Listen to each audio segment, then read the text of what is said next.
ভারতের বীর্য হটাও, দেশটা বাঁচাও হে আমার জনগণ। হিন্দুত্বের দালাল গোলোর নাই দেশে প্রয়োজন। শোনো, হিন্দুত্বের পতাকাবাহী দালালের নাই ধর্ম।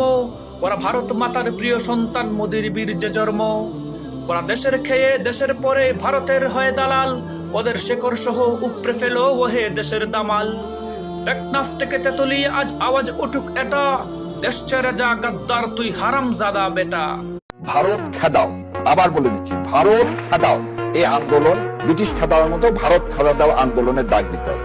এবং ভারত খেদাও বলতে খালি ভারতীয়রা না, ভারতীয় সমস্ত পলিসি, সমস্ত রয়ের যত এজেন্ট আখড়া আছে, যত মিডিয়া হাউস আছে, যত সাংবাদিক আছে, তথা কথিত যেসব সুশীল সমাজ আছে, এদের কারো স্থান বাংলাদেশে থাকা চলবে না।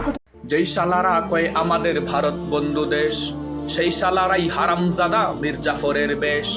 মাইকটা পেলেই ভারতের গুণ গায়ে যে সকল ছাগি, সেই ছাগিরাই রবি ঠাকুরের পতিতালয়ের মাগি। বালেন্দ্র মোদির কাছে ওদের মায়ের হাঙ্গা হবে, এই ভারতেই ওদের বাপের নুনু ভাঙ্গা হবে। আসছে সময় খুব গনিয়ে কাঙ্ক্ষিত সেই দিন, বাঁচবে তোদের বাপের দেশেই শুভ্র শামুক বিন। দুই পায়ে শিকল পরাবো সেই দিন কই ভাগবে, ভারত মাঘির বাঙ্গু ছেলেরা রাম রাম বলে ডাকবে।